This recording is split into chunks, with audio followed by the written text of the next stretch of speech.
Bonjour peuple de Dieu, voilà nous nous retrouvons encore aujourd'hui pour la suite de notre message que nous avons donné sur Jésus-Christ, le vrai modèle du leadership chrétien. Servir ou se servir. Donc nous avons vu la fois passée dans l'évangile selon Matthieu au chapitre 20, le verset 20 à 28, où nous avons vu la mère des deux fils de Zébédée qui est venue implorer Jésus-Christ pour le positionnement de ces deux fils. Et quoi d'anormal? C'était tout à fait normal pour une maman qui veut bien la réussite de ses enfants. Mais elle avait oublié une chose, que là, c'est le royaume de Dieu. Donc les règles qui régissent les principes du royaume de Dieu sont complètement différents du royaume de ce monde. Donc là, nous avons vu que Jésus-Christ leur dit, par rapport au positionnement, ce n'est pas à lui, c'est son Père qui doit décider, qui décidera réellement, qui doit se mettre à sa gauche ou à sa droite. Donc, et il a même dit, vous ne savez pas ce que vous demandez, pourrez-vous boire la coupe que je veux boire? Et ils ont répondu, si, il a dit oui. De toutes les façons, ne vous en faites pas. Cette coupe de souffrance, de douleur, cette coupe, vous allez la boire. Mais s'agissant de la place, non. C'est mon Père qui sait qui se mettra à ma gauche et à ma droite. Et dans le texte, on a vu que les autres disciples étaient indignés par la jalousie, parce que vous savez, le positionnement, c'est humain. En tant qu'être humain, nous sommes dans ce monde où il y a la guerre de placement, la guerre de se placer, où chacun veut avoir sa place. Alors le Seigneur leur dit, non, les grands de ce monde vous maltraitent, ils dominent sur vous. Mais dans mon royaume, celui qui veut être grand doit être serviteur, doit être esclave des autres. Et là, il leur a dit, le Fils de l'homme est venu, non pas pour se servir, mais pour servir. Et il a donné sa vie comme rançon pour le salut de plusieurs. Et le texte d'après que nous avons vu se trouve dans l'évangile selon Jean au chapitre 13. Et là, nous avons vu le 21er verset sur comment Jésus est arrivé à la fin de sa mission. Et en tant que vrai leader, il enseigne par l'exemple. Il lave les pieds de ses disciples. Et Pierre était étonné, mais comment? Toi, tu ne peux pas me laver les pieds. Le Seigneur lui dit que il faut que je te lave les pieds, sinon tu n'auras pas du tout, tu n'auras pas la part dans ce que je suis en train de faire. Alors il leur dit, il est tellement important dans le principe du royaume de Dieu que vous puissiez apprendre à vous laver mutuellement les pieds, c'est-à-dire à vous servir mutuellement. Celui qui veut être grand doit être serviteur des autres. Il doit être au service des autres. Connaître ces choses, c'est bien, mais les pratiquer, c'est ainsi que vous allez être heureux. Donc, c'est un message tellement important dans la société dans laquelle nous évoluons. L'art de diriger doit s'apprendre. Nous avons beaucoup de problèmes dans nos pays, tout simplement à cause du leadership. Il y a une grande crise du leadership dans ce monde, tout simplement parce que tout dépend des intentions. Beaucoup sont des leaders, mais ne savent pas réellement que c'est toute une vocation, c'est un appel de se sacrifier pour les autres. On n'est pas leader, on ne devient pas leader pour s'enrichir soi-même. Alors, donc aujourd'hui, nous allons voir le premier grand point. Un leader, c'est-à-dire un conducteur, comme on l'a défini la fois passée. Quel que soit dans le domaine où tu te retrouves, nous devons être armés de cette pensée, parlant spécialement du leadership chrétien. Pour nous qui sommes chrétiens, nous qui sommes le peuple de Dieu, un vrai leader, c'est un serviteur. C'est quelqu'un qui est au service de Dieu par les hommes. Il doit servir Dieu par les hommes. Il est là pour servir les hommes. Il n'est pas là pour que les hommes le servent. Il est à la disposition de rechercher le bien des autres. Alors, le premier point, un vrai leader, selon le modèle de Christ, doit chercher à plaire à Dieu. Plaire à Dieu insinue l'obéissance. Il doit plaire à Dieu en étant obéissant. Donc nous allons voir dans Matthieu chapitre 3, au verset 13, on nous dit, s'agissant du baptême de Jésus-Christ, alors Jésus vint de la Galilée au Jourdain. Il arriva auprès de Jean pour être baptisé par lui. Jean s'y opposait et lui disait, c'est moi qui devrais être baptisé par toi et c'est toi qui viens à moi. Mais Jésus lui répondit, accepte qu'il en soit ainsi pour le moment, car voilà comment nous devons accomplir tout ce que Dieu demande. En d'autres termes, nous devons accomplir la volonté de Dieu. Jésus-Christ est venu sur cette terre pour faire la volonté de Dieu dans le moindre détail. Donc, si nous voulons être des vrais leaders, déjà nous devons nous armer de cette pensée à obéir à Dieu, à plaire à Dieu et non pas plaire aux hommes. Paul le dit même dans Galates au chapitre 1er, le verset 10. Si je dois encore plaire aux hommes, nous connaissons les caprices des hommes. Les hommes n'aiment pas Dieu. Le monde dans lequel nous vivons, les hommes sont loin de Dieu. Ils n'aiment pas Dieu. Ils ne veulent pas écouter Dieu. Ils ne veulent pas suivre les principes de Dieu. Alors, pour nous qui sommes serviteurs de Dieu, notre préoccupation, c'est de rechercher à plaire à Dieu et non pas aux hommes. On ne recherche pas la gloire des hommes, les acclamations des hommes. Non, nous recherchons la volonté de Dieu, plaire à Dieu. Jésus-Christ a recherché à plaire au Seigneur. Alors, dès que Jésus fut baptisé, verset 16, il sortit de l'eau. Au même moment, le ciel s'ouvrit sur lui. Il vit l'Esprit de Dieu descendre comme une colombe et venir sur lui. Et une voix venant du ciel déclara, « Celui-ci est mon Fils bien-aimé, je mets en lui toute ma joie. » Alléluia. Les 30 premières années de Jésus-Christ ont plu au Seigneur. Dieu l'a observé, Dieu a regardé. Son enfance, sa jeunesse, oui, il est resté obéissant et à ses parents, à sa mère Marie, à son père Joseph, son père terrestre Joseph. Donc Jésus est resté obéissant. En tant que charpentier, sa vie, son témoignage était crédible. C'est pour cela Dieu, quand Jésus sort des eaux du baptême, l'Esprit Saint vient attester et la voix du Père se révèle depuis le ciel pour dire, « Celui-ci est mon Fils bien-aimé en qui j'ai mis toute mon affection. » Jésus a honoré le Seigneur. Donc nous, en tant que leaders chrétiens, notre première préoccupation, ce n'est pas de rechercher l'approbation humaine, les approbations humaines. Nous marchons dans la droiture. Nous ne créons pas de problème. Nous ne faisons du mal à personne, mais nous recherchons à plaire à notre Dieu, à plaire au Seigneur. Alléluia. Deuxième point, deuxième texte, pardon.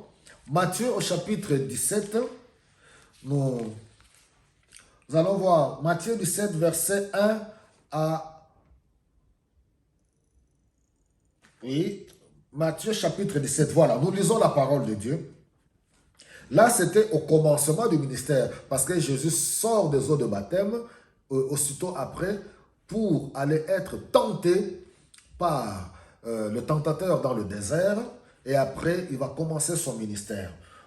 Matthieu 17, 6 jours après, Jésus prit avec lui Pierre, Jacques et Jean, frères de Jacques, et les conduisit sur une haute montagne où ils se trouvèrent seuls. Il changea d'aspect devant leurs yeux, son visage se mit à briller comme le soleil et ses vêtements devinrent blancs comme la lumière. Soudain, les 3 disciples virent Moïse et Élie qui parlaient avec Jésus. Pierre dit alors à Jésus, « Seigneur, il est bon que nous soyons ici. Si tu le veux, je vais dresser ici 3 tentes, une pour toi, une pour Moïse et une pour Élie. » Il parlait encore lorsqu'un nuage brillant vint les couvrir. Et du nuage, une voix se fit entendre. Celui-ci est mon fils bien-aimé, en qui je mets toute ma joie. Écoutez-le. Alléluia. Au début du ministère de Jésus, le Père atteste son approbation. Il donne son approbation. Celui-ci est mon fils, je l'aime. Il me plaît. Il fait ma volonté. Là, tout doucement, à la fin du ministère de Jésus-Christ, 3 ans après, le Père se révèle encore pour dire, celui-ci est mon fils bien-aimé, en qui j'ai mis toute mon affection. Écoutez-le. Alléluia. Est-ce que le Père peut-il témoigner ainsi sur chacun de nous, comme il avait témoigné sur Job? Parce qu'il dit aux seus disciples, écoutez-le. Parce qu'un leader est appelé à mener les autres, à conduire les autres. Il est appelé à influencer les autres de manière positive. Sommes-nous crédibles afin que les autres puissent nous écouter, pour que les autres nous écoutent, pour qu'ils nous fassent confiance, pour qu'ils nous suivent? Parce que Paul a dit, soyez mes imitateurs. L'apôtre Paul, comme je le suis moi-même pour Christ, Paul est imitateur de Jésus-Christ. Il a imité Christ. Alors, tout conducteur chrétien, un leader spirituel, doit avoir comme modèle Jésus-Christ. Il doit suivre Jésus-Christ. Si nous voulons que les gens nous suivent, que le Seigneur nous aide avec beaucoup d'humilité à rechercher à plaire au Seigneur. Pendant 3 ans de son ministère, Jésus a fait face à la tentation. Jésus a fait face au jeûne et à la prière, aux critiques, aux insultes, au rejet même de sa famille.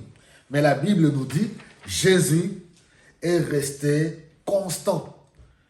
Il n'a pas manqué à plaire à Dieu. Alléluia. Il n'a pas recherché sa propre volonté. Que le Seigneur nous aide, mes bien-aimés, parce que nous devons être des modèles pour ceux qui nous suivent. Avec beaucoup d'humilité, j'aimerais vous dire ceci. Nous qui sommes serviteurs de Dieu, que le Seigneur nous aide réellement à paître les brebis du Seigneur comme il le faut. Oui, à avoir de l'amour pour les brebis que le Seigneur nous a confiées, à marcher dans l'humilité, quelle que soit la grande responsabilité, ou ce que nous pouvons appeler l'élévation.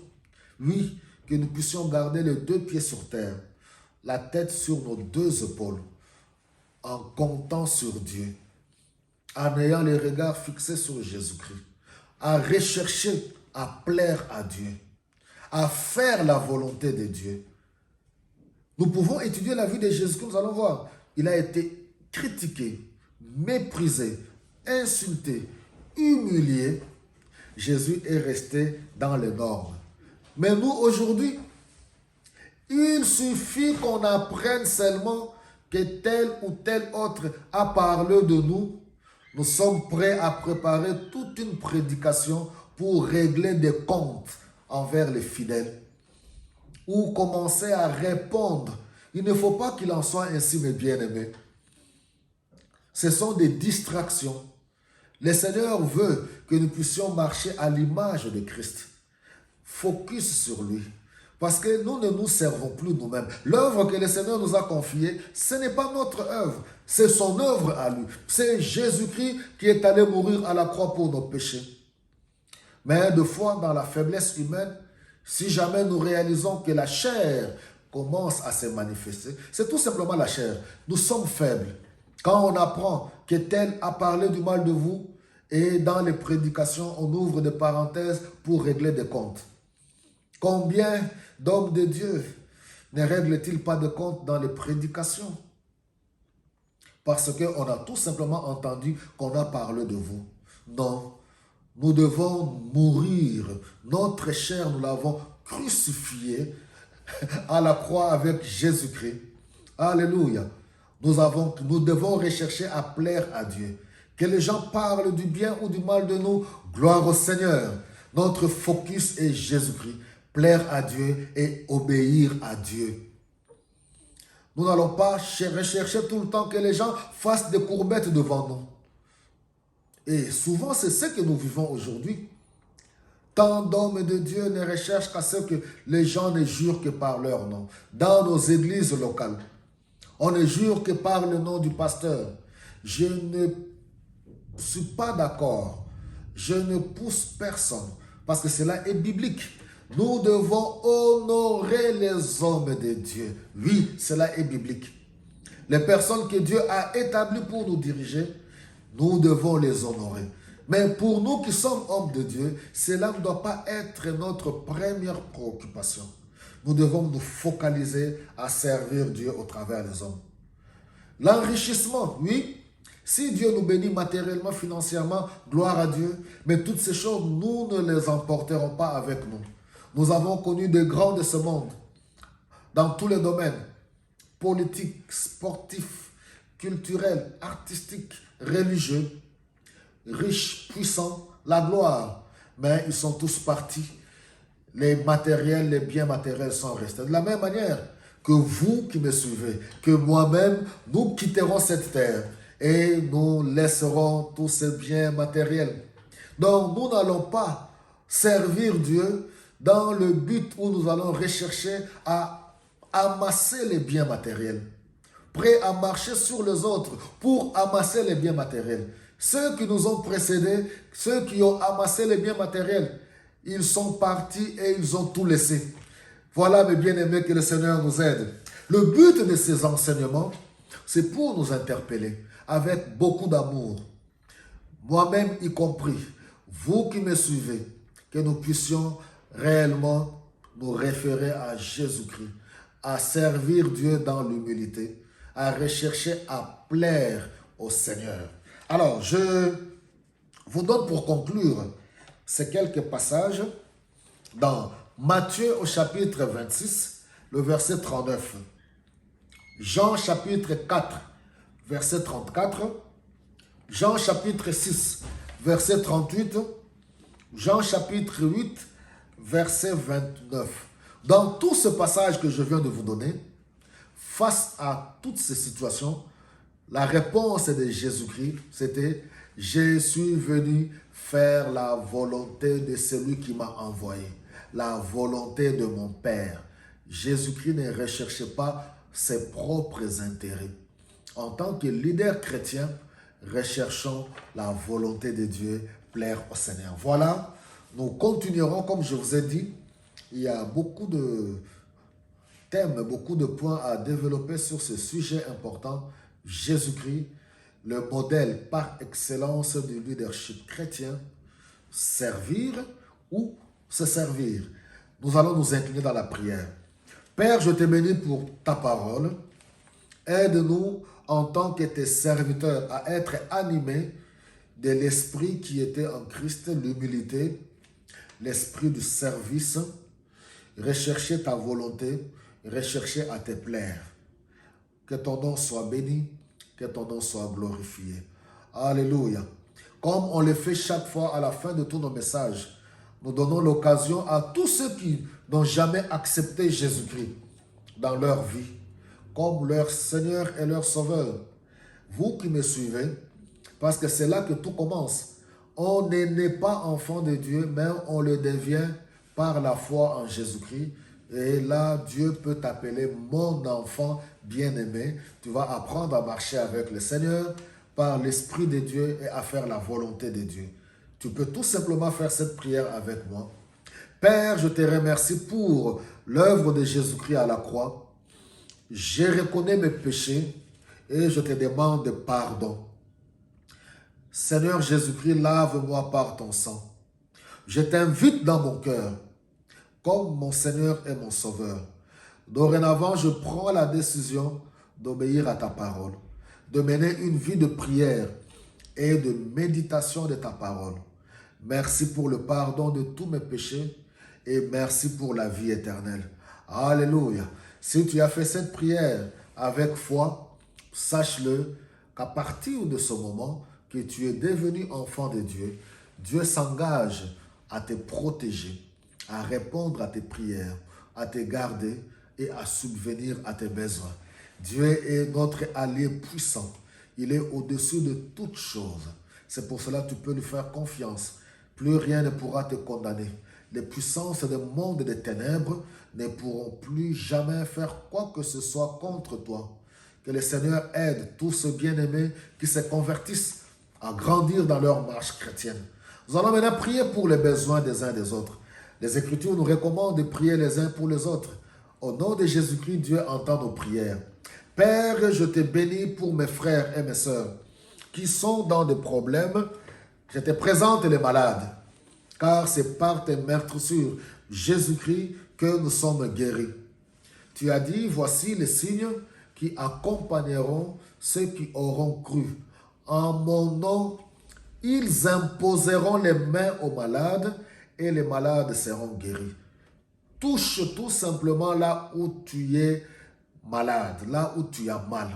Seigneur, je te prie, au nom de Jésus-Christ, accorde la guérison à mes bien-aimés. Au nom de Jésus, j'annule la loi de la maladie dans leur corps. Au nom de Jésus, je promulgue la nouvelle loi de la guérison divine. Au nom de Jésus, Seigneur, merci. Selon qu'il est écrit que vous servirez l'Éternel, votre Dieu. Il bénira votre pain et votre eau. Bénis le travail de mes frères et de mes sœurs. Bénis leur business. Bénis le projet des uns des autres. Oh Dieu, ouvre des portes à ceux qui s'attendent à entreprendre. Bénis les voyages des uns des autres. Restaure les familles. Restaure les enfants, oh Dieu. Protège les enfants. Interviens dans la vie de ton peuple par rapport à leurs besoins. Oui, tu as dit que tu béniras notre pain et notre eau et tu éloigneras la maladie du milieu de nous. Il n'y aura ni femme stérile ni femme qui avorte dans notre pays.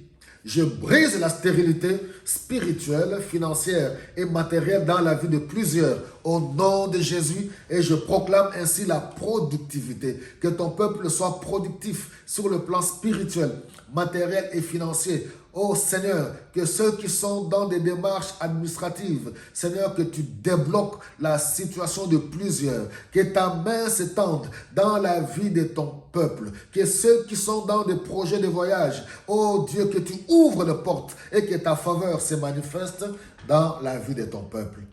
Merci, merci, oh Dieu, de répondre favorablement à la prière de ton peuple. Voilà, mes bien-aimés, nous restons connectés sur notre chaîne Bishop WK TV. N'hésitez pas de liker, de commenter et de vous abonner pour ceux qui ne l'ont pas encore fait. Que Dieu vous bénisse et à très bientôt pour la suite de ce message. Amen.